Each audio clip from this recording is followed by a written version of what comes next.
Bonjour à tous, j'espère que vous allez bien. Aujourd'hui, je vais agir en tant que pêcheur en apnée, amoureux de la mer comme vous pouvez le savoir, et surtout en tant que citoyen. Pourquoi je vous dis ça? Parce que j'ai vu récemment à la télévision un spot publicitaire au niveau duquel on pouvait voir et entendre des personnes à laquelle on pouvait poser des questions sur est-ce que vous jetez des papiers ou des déchets dans la nature. Et bien sûr, toutes ces personnes disaient on ne jette aucun papier. Et 10 secondes après, on voyait donc justement des déchets dans la nature qui étaient collectés par d'autres personnes. Donc je trouve que ce spot est assez bien fait dans l'ensemble, mais il ne va pas assez loin. Il est loin de la réalité que nous vivons tous, et voilà, que je vois au quotidien, dans mes plongées, dans ma vie de tous les jours. Donc je voulais surtout vous dire ce que j'en pense, sans langue de bois, comme vous pouvez vous en douter. Il faut savoir qu'actuellement, nous utilisons énormément de plastique dans la vie de tous les jours sans nous en rendre compte. Le plastique, c'est un déchet, c'est quelque chose qui n'est pas biodégradable. Pourquoi on en utilise autant? Tout simplement parce que son coût de fabrication est très faible. Et c'est quelque chose aussi qui est très nocif pour la nature et indirectement pour nous.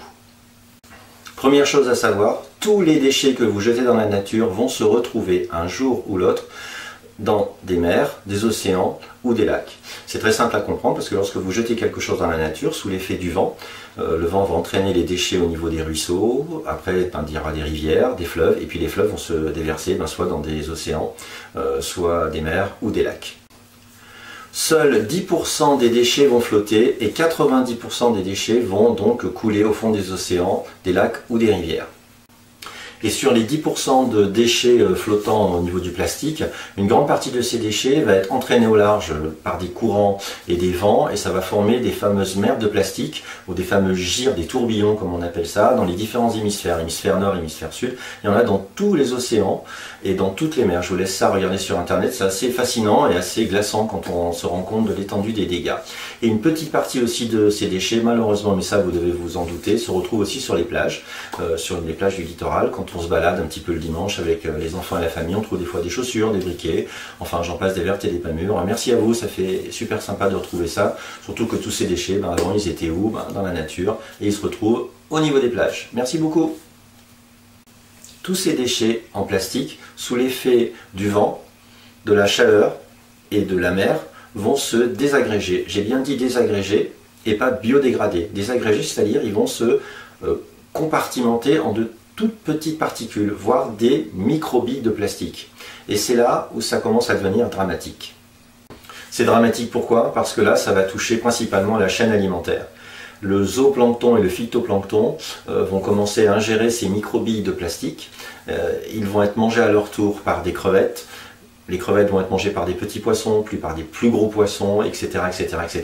Et plus on va s'élever au niveau de la chaîne alimentaire, plus la concentration de plastique va être importante dans les organismes. C'est pour ça que je vous ai dit au début, et sans vouloir vous choquer, nous mangeons nos propres déchets. Voilà quelques exemples pour vous montrer que la pollution aux billes de plastique est vraiment réelle. Lorsque vous êtes à la plage et que vos enfants font des châteaux de sable, il faut se mettre à l'évidence, ils ne jouent pas qu'avec du sable, car à l'intérieur il y a énormément de billes de plastique. Ça donc c'est très problématique parce que souvent les enfants ils mettent du sable un peu à la bouche au niveau de leurs mains et en fin de compte ils ingèrent aussi des billes de plastique. Mais ça voilà, ça c'est encore un autre problème. Les communes souvent s'intéressent à la qualité de l'eau, voilà, avec le fameux pavillon bleu, mais est-ce qu'ils s'intéressent vraiment à la composition du sable? Est-ce qu'au niveau du sable, il y a des études qui ont été effectuées pour voir si le sable est pollué ou s'il y a vraiment une quantité trop importante de plastique? Et c'est impropre à la baignade et même, mais ça par contre, on passe un peu sous silence et c'est bien dommage. Petit exemple un peu bien concret aussi qui va peut-être vous choquer, lorsque vous mangez des moules, il faut savoir que ce coquillage, il a la particularité d'être un extrêmement bon filtreur. C'est-à-dire quand vous le mettez dans un aquarium, il a un débit de filtration qui est phénoménal. Et comme il filtre énormément l'eau, il filtre aussi les particules qui s'y trouvent. Et dans les particules, bien sûr, il y a des microbilles de plastique qui sont piégées au niveau de cet organisme. Et proportionnellement à la masse de ce coquillage ou de ce mollusque, il y a des quantités très importantes de plastique lorsque vous mangez des moules. Donc bien sûr, ça aussi c'est un problème économique, parce qu'on ne va pas dire aux gens ne mangez pas des moules si vous allez manger du plastique. Mais c'est des choses, il y a des études qui ont été faites, il y a des études qui ont été prouvées scientifiquement Et bien sûr, comme il y a un intérêt financier, et ben on passe un peu sous silence. Bon appétit! Il y a aussi quelque chose qui me tient vraiment à cœur, ça fait des années que j'en parle, c'est ne croyez pas quand vous arrivez sur une plage le matin que la plage est toujours comme ça. Non, bien avant votre arrivée, il y a eu des agents qui sont venus, surtout si c'est une plage qui est assez prisée, qui sont venus la nettoyer, ramasser tous les déchets que la mer a charriés et que les vacanciers ou les touristes ont laissés sur la plage la veille. Donc moi ce que j'aimerais vraiment pour une prise de conscience, et ça fait pas mal d'années que j'en parle, c'est sur certaines plages très prisées justement des touristes qu'on laisse une bande sur 10 ou 15 mètres avec des piquets qu'on interdit de piétiner, interdit de passer, etc. et qu'on la laisse en état pendant 15 jours voire un mois. Et qu'on laisse vraiment tous les déchets, qui soient importés par les touristes ou peut-être par la mer, se déposer sur cette plage et qu'on fasse un état des lieux et que les gens se rendent vraiment compte que la pollution, elle est là et que les plages ne sont pas propres naturellement, bien au contraire. Voilà, j'aimerais bien que ça se généralise et qu'on le fasse au moins une fois pour que les gens se rendent compte de la problématique du plastique et des déchets en Méditerranée. Voilà, j'espère que je vous ai pas trop fait peur avec cette vidéo. En tout cas, je tenais à vous faire part un petit peu de cette problématique. En tout cas, je sais très bien qu'il y a énormément d'associations qui militent justement pour la dépollution de la Méditerranée, qui travaillent chaque jour et je leur tire mon chapeau, c'est très bien, bravo, bravo, bravo, parce que je sais que c'est compliqué et difficile.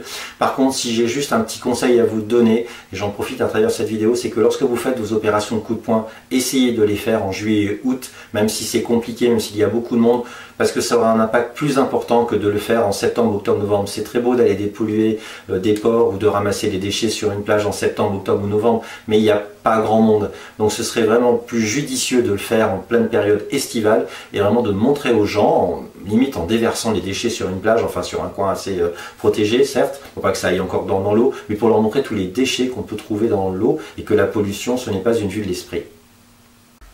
Voilà, j'ai pas de conseils à vous donner à proprement parler car vous les connaissez déjà. En fin de compte, c'est le b.a.-ba de chacun. Essayez justement d'utiliser au minimum le plastique, même je sais que c'est très difficile parce qu'il fait partie de notre vie au quotidien. Ne jetez plus des déchets dans la nature car, comme je vous l'ai dit, je me le répète, tout ce que vous jetez dans la nature, un jour ou l'autre, ça finira dans vos assiettes. Et puis, dernière petite chose, lorsque vous vous baladez et qu'il y a des déchets par terre, même si c'est pas vous qui les avez jetés, etc., ramassez-les. Il en va un petit peu de notre survie, surtout du monde aquatique, et puis vous vous sentirez mieux dans votre tête et dans votre façon d'être. Vous serez devenu un citoyen entre guillemets exemplaire et vraiment j'aurais été très fier de vous. Voilà, j'en ai presque terminé avec cette vidéo. En tout cas, merci de m'avoir écouté et entendu. J'espère que mes propos n'ont pas été trop déstabilisants pour certains et pas trop provocateurs. En tout cas, c'est la réalité que je vois au quotidien lorsque je pratique la pêche en apnée en Méditerranée. Cette réalité, elle n'est pas belle à voir et elle m'attriste profondément. À très bientôt.